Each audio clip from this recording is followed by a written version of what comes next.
Greetings everyone, welcome to another Nerd Out here. So it's me, Dan, and today we're going to talk about No Time to Die. Took long enough to come out. I think it was March or April time of 2020 it was supposed to come out. Then I think it was October, November time of 2020. Then they think about maybe early 2021.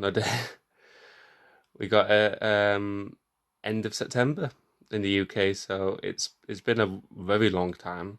But was it worth the wait? And I think so. And a lot of, it's never good when a film's like lots of people love it and lots of people hate it. I like it. You know, I don't know. I mean, it's a good film. I don't see why a lot of the hate. I mean, there's nitpicks, and it's not the best Craig one by any means. Skyfall and Casino Royale still holds that crown pretty high because those films are absolutely phenomenal. But No Time to Die is not a bad film. It's Bond. It's 5 years later from the events of Spectre. He's living in Jamaica, and his old friend Felix comes and offers him a mission, and and Spectre's involved, so of course Mr. Bond's not going to say no to it. And you follow him, and obviously you follow his lovely lady Madeline, and the original gang is in it. And it's a pretty solid film. Rami Malek is great in it. You don't see him too much, which is a shame because Rami Malek is always a win, in my opinion. But he's absolutely great as the villain of the film, and his motivation and why he's doing this. It's. I mean, I know he won an award for playing for the film Queen, but honestly, it's bloody close, this film, because he's great in it. It's absolutely fantastic how he owns the screen. Like when you see him and Craig together, it's an absolute powerhouse. The jokes are pretty good. Occasional, you got this occasional Roger Moore kind of Pierce Brosnan, joke cheese in it. It was a little bit cheesy at times. And some of them didn't work personally for me. Quite a lot of them did, to be honest. When Bond rings up M and he goes, "Darling, how are you?" It's just like little things like that. Is the banter that obviously Craig's Bond has with the M with M throughout the films, and that's 50-50.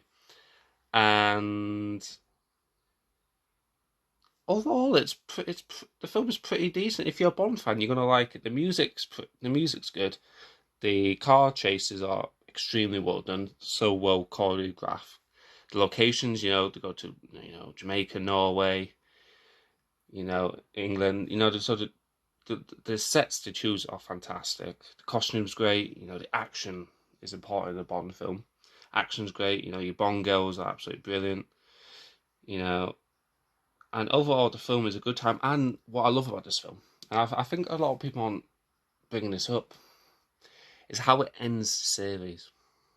Now, Bond, and I was talking to my father-in-law about this, is that Bond films is always about the next mission. It's always the next mission. So regardless of, when Roger Moore ended, and then it was Timothy Dalton, then obviously it's Pierce Brosnan, it's always about the next mission. There's never an end with it. And there's always different Bonds, different iteration of Bonds and that. So why don't they end it? End that era for the new one. And how this film, because it is his last one, but how they wrap everything up into a neat little bow, and how the end this era is absolutely great. And I think that's why I love Daniel Craig's Bonds, is how each film connects to one another.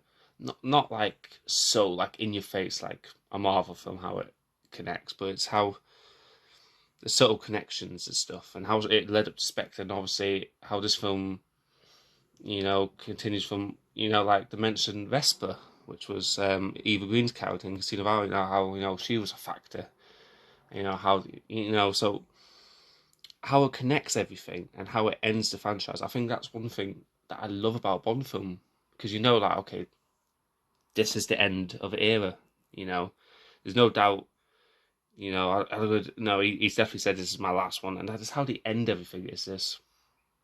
So if you just don't see the Bond film, now I love most of the Bond films. Some of them are better than others. Some of them are a bit rough, but you know, you still the Bond actors they choose are absolutely great. Even George Lazenby, to be fair, I mean, he just got a bit greedy and asked for too much money, but everyone had a go at Craig. You know, he wanted the right body type. He was blonde. I remember. I don't remember that, but my mum was telling me when she was like watching the news that was like a big thing people were kicking off about. But he turns out, in my opinion, and you know yours could be completely different, and that's fair enough. But Daniel Craig for me is James Bond. You know, he's a Bond I can remember because I was too young for Pierce Brosnan. But Daniel Craig, he's just so iconic, and and I think he realised how much the role means to so many people, and I think that's why Spectre. I remember reading something, and he had so many set injuries in Spectre. He was just like, I just can't do this, but they convinced him, and money talks, to be fair, but. And it's like one more to wrap everything up, and I think he should be proud of the work, and all the people and everyone who worked on the film should be very proud of themselves. Now, there's a few nitpicks, like I said, the jokes. Um, you know, some of them were a bit, they really didn't work. Um, and I don't know if they're trying to push like for a female Bond. You know, the lady that plays there's a lady spy, a lady double O in it. And then they were kind of referring and going, "Hey, is everyone okay for a lady James Bond?" You know, and it's I know they're trying to push like a little bit of a woke agenda. I mean, this is my opinion, but I mean, what do you think? Would you be happy with a female James Bond, actual called Bond, or would you just be happy having a spin-off? Like I was talking to my girlfriend, and I wouldn't mind the next iteration of Bond films to be you have your James Bond films, but then you have your spin-offs related in the universe, so you could follow a double O agent who's happened to be a female. You don't have to make her a Bond. You know, it could just be all linked into this big Bond universe where you follow multiple double O agents. But obviously, James Bond's the main. I don't know if that could work even better. I mean, do you have to make a Bond, call a Bond to make it a success, or I don't know. It's a tough one. People have been asking the question for years. But even Daniel Craig said, "Look, Bond should be a guy. There's nothing wrong in having tons of Bond working with female spy agents, but James Bond itself should be a female." So I don't know. It's a tough one. I mean, if they had the right script and actor, would I moan? Well, obviously, if the film turned out to be brilliant, then I eat my hat. But I don't know. It's a tricky one. But anyway, I'm going off on a tangent here. But no, overall, I watched the film twice now. I have to give it an 8 out of 10. So yeah, solid 8 out of 10 for me. Yeah, a few nitpicks with some of the agendas they were putting in, the jokes. But overall, it's a good time. The music's good, and Daniel Craig gives a really good performance. And I'm going to miss him as Bond, but he's going to appear at least 2 more times in Knives Out, so which is going to be great. And the only thing I ask for the people think about the next Bond film, give it a break. We've been waiting years for this film. I then got delayed for over a year. And it's just the way they ended it. Just let us breathe, let us just soak it in. And just appreciate what this film is. And give it a couple of years. Like how the Timothy Dalton James Bond and the Pierce Brosnan one, there was like a 6 year gap. Give us 5-6 years before the next Bond film. They even make an announcement for a good 3-4 years. Just let us have this moment.